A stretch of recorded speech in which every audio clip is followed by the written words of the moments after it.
So last night I was at a classmate's house working on a group project we have due tomorrow. I live in an apartment in the town where our university is located, and my classmate lives at his parents' house, which is in the foothills just outside of town. In order to get to the house, you have to drive along a relatively secluded and narrow 2-lane road for about 5 or 6 miles. We started working on the project at about 6 p.m, and I ended up hanging around for a while after we had finished our work. So I left his house pretty late at about 11 and started down the road back towards town. I didn't realize how tough it would be to navigate the road at night. There were no streetlights, and the road was unkempt and riddled with potholes. On top of this, I had no cell service, so I had to drive very slowly to make sure I didn't blow out one of my tires, since I had used my spare one a couple weeks back. I figured I was about 3 miles from the house when I rounded a tight corner and saw a pickup truck with a camper shell parked diagonally across the road.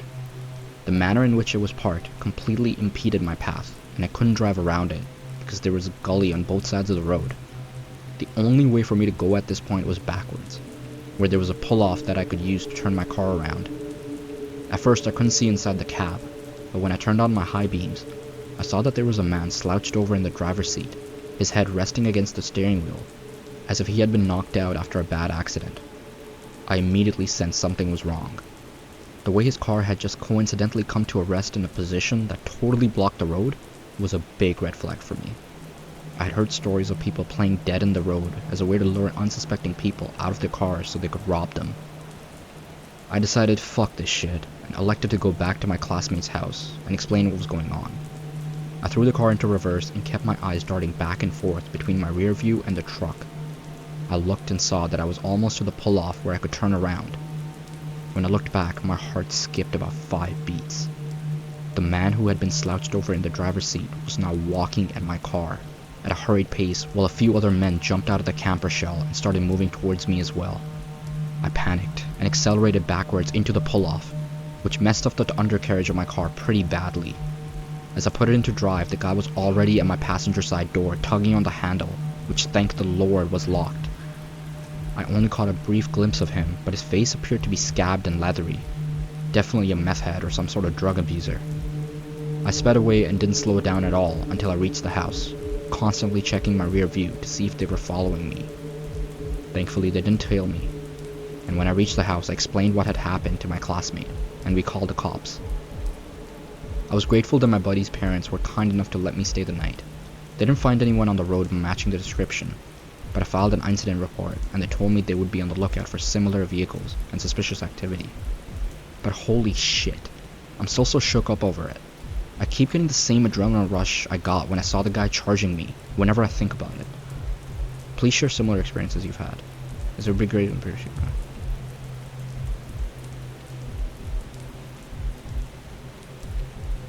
My roommate and I went to a birthday party. Neither of us were drinking that night. 2 a.m. came around and the club closed, so we started our 45-minute drive home. It's 2 a.m. and no one is on the road, except for us most of the drive. About 30 minutes into the drive, I noticed someone in my rearview mirror traveling pretty close behind me. Whatever, I think. People are assholes and tailgate all the time. Well, we live in the country in a very small town, so the longer this person followed us, the stranger I thought it was. Still, I'm not that worried, because it's probably just a coincidence. So you know how when you're paranoid and think someone is following you, and every turn you make, you anxiously watch your mirror to see if they keep following you? Yeah, I started doing that. I got off the expressway, she followed. Weird, but not that weird. Other people do live here. At this point I joke to my friend that someone is following us. He laughs and tries to get a look at the car behind us. He jokes that it looks like some old pickup, and its driver probably just wants to chain us to a broken radiator in his basement and rape us for a few decades. It's a joke we had been repeating a lot since we'd moved to this area a few months ago. We turn down another road, and they follow. Weird. That we turn again, and they follow. What the fuck? We turn again, and they follow. Okay, we are legitimately scared now. We come to a 4-way stop. I put on my left turn signal. I turn right. You know, to try and throw them off. But they don't take the bait. They stay close behind us. At this point, they start swerving their truck a little, flashing their bright lights and honking at us. We start to freak out. My friend more so than me. I was trying to keep my shit together so I can stay focused on the road. I slam my brakes on. I throw my car in park and wait. The truck came to a stop behind us and just revved his engine over and over and kept honking his horn. Is it someone we know? My friend hoped. Do you really think that? I said. Worry was thick in my voice. We gotta get out of here, he responded. He was terrified, and so was I. I put the car in drive and took off again. I was traveling as quickly as I could down dark, winding, unfamiliar country roads, and this guy was right on my ass. I took the last turn down our dead-end road. We were the last driving on the right. Why the fuck did we go down this way? My friend wails. Fuck, I don't know. I was worried. It's only about half a mile to our house, and I really don't know what to do. I'm honestly considering slamming my brakes and ramming him with my car in reverse. We see a driveway, and the end of the road. In the face of an unknown threat, my mind and body just kinda took over. I slammed the car in park, leapt out the car, and charged the truck behind us. I'm also screaming at the top of my lungs. Something in my brain kept repeating, bite their fucking face off. I can remember charging the truck and trying to open the driver's door. It was locked, so I started beating on the door glass with my fists, screaming, I'll fucking kill you. Screaming the whole time. I then ran around the truck to the passenger door. Just as I'm trying to open the door, I see a skinny arm reach over and push the lock down. It is a girl, likely in her early 20s, in a dress looking like she is on her way to or from a party. Now I'm losing my mind at this point. My brain is telling me to calm down, it's only a young girl. But my body just won't let me, so I keep screaming and pounding on her truck. She's on her phone and has that look of absolute terror on her face. I start kicking the side of the truck, screaming for her to get out of here. She turned her car around as fast as she could while I'm still freaking out and assaulting it. I even chased her down the road a little bit. My friend finally pops out of the car, white as a ghost. He asks what happened. I told him I don't know. It was just some girl. I'm still having a lot of trouble calming down too. I'm pacing while my friend is trying to pump me for information. He said he froze out of complete fear and was apologizing. Are you okay? He keeps asking me. I thought someone was here to hurt us. Seriously. What it came down to was, I thought that if that truck had a couple of people in it who were out to hurt us, then I needed to brutalize one of them quickly enough that the others would flee. That was honestly all that was on my mind. I actually kinda scared myself in this fight or flight response. Anyways, all parties involved had a bizarre story to share with their friends. Our best guess was that someone was supposed to be following their friend home, got lost, thought they found their friend, but found us instead. But with all the details of the ride, that doesn't make any sense either.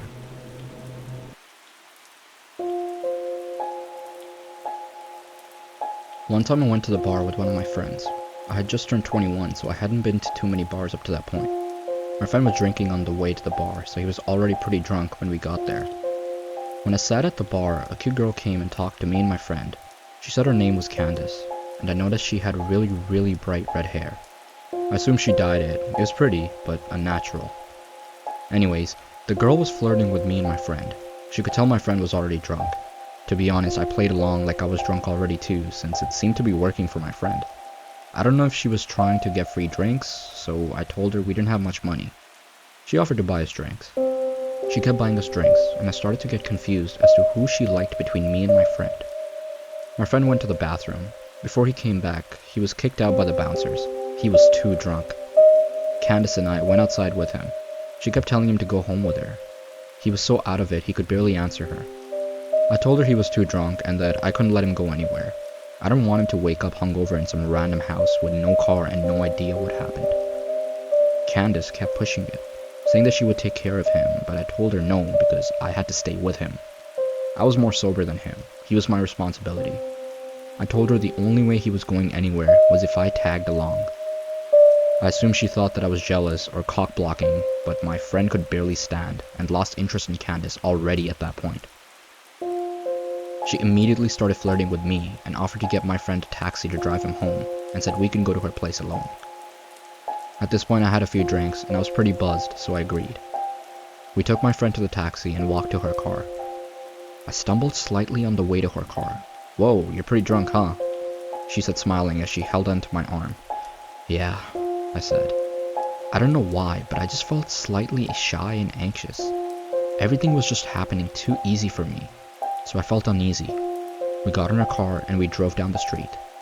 Wanna stop at the liquor store and get some more drink? I'll buy it, so don't worry about paying, she offered. I didn't want to drink any more than I already did. I was already buzzed and wanted to be able to carry myself through the rest of the night.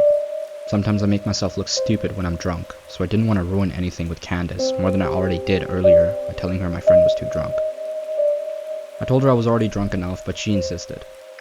I didn't want to seem lame, so I told her to get me a pint of liquor with some apple juice to chase it. She went to the store and came out with a lot more than just a pint. I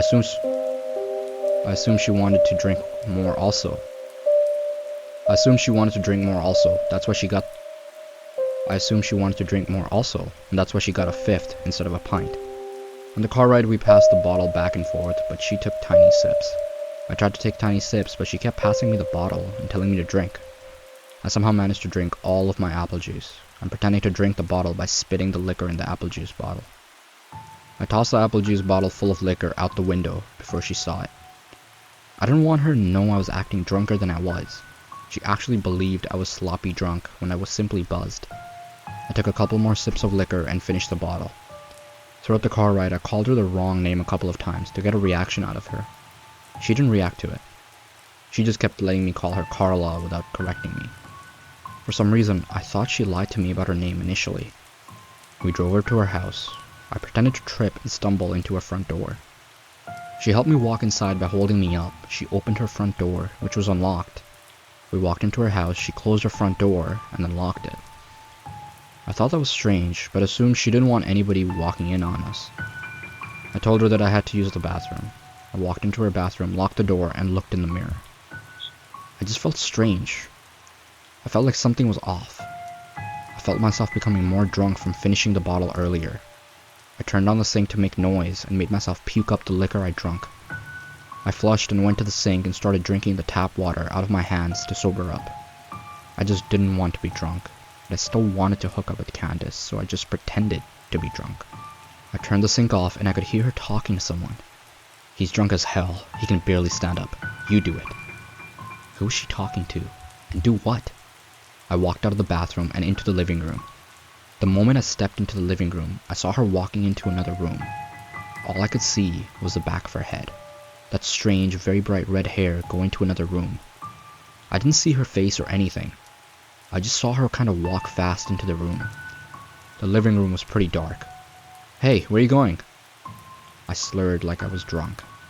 She walked back into the dark living room and up to me. Let's go in my room, she said. I looked at her bright red hair and then into her eyes. They were different. Her face was different. It was another girl with the same hair. That's when I realized. It was another girl with the same wig on.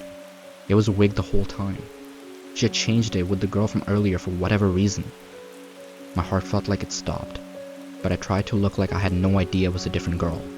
I kinda smiled at her and told her I just needed to use the bathroom one more time, and told her sorry I was so drunk. She said it's fine, just hurry up in there. I went into the bathroom and locked the door. I heard her whisper something to someone again.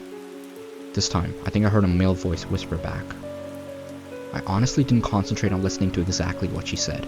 Something sketchy was going on, and I had to get out of that house. I opened the bathroom window and jumped straight out of it and ran faster than I've ever ran in my life. I didn't look behind me or anything.